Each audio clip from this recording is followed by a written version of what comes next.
Comment isoler phoniquement une pièce? Niveau de difficulté, 2 marteaux. Pour vous protéger des nuisances sonores, mais aussi préserver votre voisinage, il existe des solutions simples à mettre en œuvre, comme le doublage des murs avec une contre-cloison. Une formule qui renforce du même coup l'isolation thermique et limite les variations de température dans la pièce. Vous aurez besoin de rails, de montants, de rubans acoustiques, de chevilles à frapper, de laine de verre, de plaques de plâtre à affaiblissement acoustique, de vis pour plaques de plâtre, de cartouches de mastic acrylique, de bandes à joints papier, de cornières métalliques perforées pour les joints d'angle et d'enduits pour joints de plaques.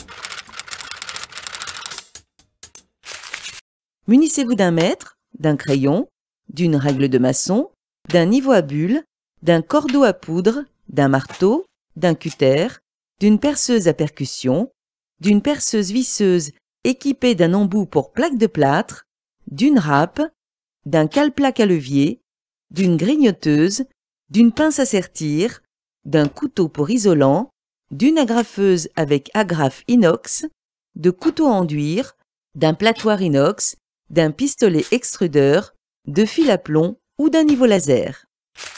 Prévoyez également des gants de bricolage, des lunettes de protection et un masque anti-poussière pour manipuler la laine de verre. Quel mur traiter? Si vos murs extérieurs sont déjà doublés, vous devez traiter les murs et cloisons intérieures pour améliorer l'isolation phonique de la pièce. Traçage au sol. Près de chaque angle de mur, tracez sur le sol un petit trait de crayon à une distance correspondant à la largeur d'un rail augmentée d'1 centimètre. Faites de même de l'autre côté. Marquez la ligne au cordeau à poudre. Traçage au plafond. Avec un fil à plomb ou un niveau laser, repérez la ligne de pose du rail de lisse haute sur votre plafond. Tracez au cordeau à poudre. Fixez les rails au sol. En cas de recoupe de la lisse du rail, servant de semelle, pour un passage de porte par exemple, mesurez puis marquez le trait de coupe avant de découper le rail à la grignoteuse. Collez du ruban acoustique sur le dessous du profilé, puis positionnez-le au ras du marquage. Sur un sol en béton, utilisez des chevilles à frapper que vous fixerez tous les 60 cm. Fixez les rails au plafond. Reprenez le même principe pour le plafond, avec une fixation tous les 60 cm et des chevilles adaptées à la nature du support. Pour matérialiser les points de fixation des montants, tracez un repère en bordure de pose, puis tous les 60 cm. Mesurez la hauteur entre les fonds des rails hauts et bas et retranchez 1 cm pour obtenir la hauteur de vos montants. Recoupez à la grignoteuse. Commencez par le montant bordant le cadre de porte. Tenez le montant avec le fond du profilé en U vers vous. Engagez le bas, puis le haut du montant dans les rails et tournez d'un quart de tour pour ancrer. Plaquez le niveau à bulles sur le côté pour vérifier l'aplomb. Utilisez une pince à sertir pour solidariser le montant au rail. Les rails intermédiaires sont doublés pour raidir la contre-cloison sans ajouter d'entretoise d'appui pour une hauteur sol-plafond maximale de 2,50 m. Installez 2 montants dos à dos sur votre repère, placez-les d'aplomb et solidarisez les 2 profilés avec des vis autoforeuses. Sertissez à la pince au bas des montants, vérifiez l'aplomb au niveau à bulles, puis sertissez. Répétez l'opération pour les montants intermédiaires et terminez près du mur par un montant simple équipé également de rubans acoustiques. Suivant votre répartition, vous serez peut-être obligé de mettre les derniers montants intermédiaires après celui qui vient contre le mur afin de pouvoir l'installer. Traverse sur mesure. Prenez un rail et tracez un trait à 20 cm en retrait du bord. Ouvrez les 2 côtés du profilé avec une grignoteuse, puis pliez le rail à 90 degrés. Mesurez ensuite la distance entre les 2 montants bordant le haut de la porte. Reportez la mesure en partant de la pliure. Tracez. Puis marquez 20 cm plus loin pour couper. Revenez ensuite au tracé et ouvrez les deux côtés comme tout à l'heure, puis pliez le rail à 90 degrés. Installez le profilé par ces deux retours contre les montants. Vérifiez le niveau. Puis sertissez à la structure existante pour solidariser l'ensemble. Reste à découper 3 montants intermédiaires au-dessus de la porte, 2 à chaque extrémité et un centré, puis à le sertir et l'ossature est prête.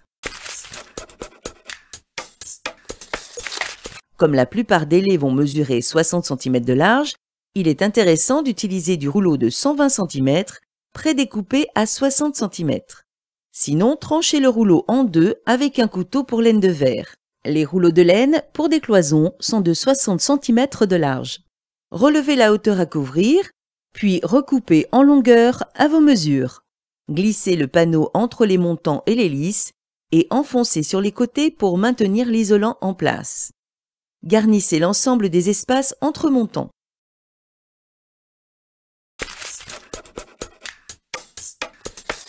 Les plaques de plâtre à affaiblissement acoustique sont reconnaissables à la couleur bleue du parement cartonné. Fixez les plaques. Placez la première plaque sur champ, poussez-la contre l'ossature, soulevez au cale-plaque d'1 cm et commencez à visser contre les montants.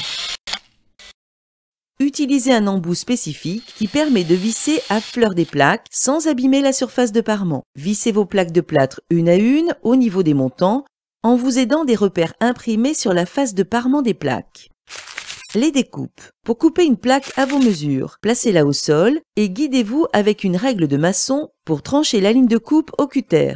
Relevez ensuite délicatement la plaque sur champ, trait de coupe vers l'extérieur et tirez l'un des côtés vers vous pour que la plaque casse net. Placez alors la lame du cutter le long de la pliure pour trancher l'épaisseur du parement de carton. Un petit coup de râpe permet ensuite d'adoucir le bord de coupe. Venez positionner votre plaque côté coupé vers le mur pour faciliter la réalisation des joints. Vissez comme précédemment. En partie haute, mesurez l'espace à combler et retranchez 1 cm. Coupez à votre mesure et fixez.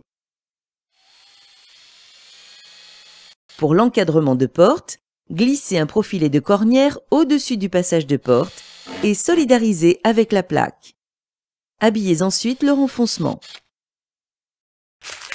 Il est possible d'augmenter encore l'efficacité de l'affaiblissement acoustique en ajoutant une deuxième épaisseur de plaque directement vissée sur la première. Il suffit juste de décaler latéralement les plaques de la seconde couche de 60 cm pour croiser les joints et de visser au niveau des montants et des rails. Liaison horizontale. Au bas des plaques, comblez le vide au mastic acrylique et lissez. Pratiquez de même en haut de la cloison, en lisière de plafond et sur les côtés. Les joints. Garnissez le creux formé par les bords amincis des plaques en descendant tant que votre geste n'est pas contraint. Puis garnissez le reste en partant du bas pour remonter. Repérez l'axe du joint et marquez légèrement le trait avec l'angle de la spatule. Humidifiez ensuite la bande à joint et appliquez-la en vous guidant du trait. Marouflez la bande à la spatule inclinée pour faire adhérer et éliminer un éventuel excédent d'enduit. Repassez le lendemain une couche d'enduit, appliquez la couche de finition au plâtoir chargé en prenant appui sur les bords extérieurs. Terminez par un lissage d'un côté puis de l'autre avec un minimum de pression, juste pour éliminer une éventuelle surépaisseur. Les angles sortants. Les angles sortants au niveau du passage de porte peuvent être réalisés avec une cornière métallique perforée.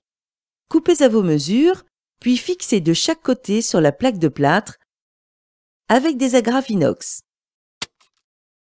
Appliquez l'enduit en partant de l'intérieur de la plaque vers l'arête du profil qui sert de règle. Laissez sécher. Appliquez une couche de finition le lendemain. Une isolation phonique particulièrement discrète et qui améliore le confort thermique des pièces traitées. Une question, un doute, un conseil? Contactez le 0810 634 634.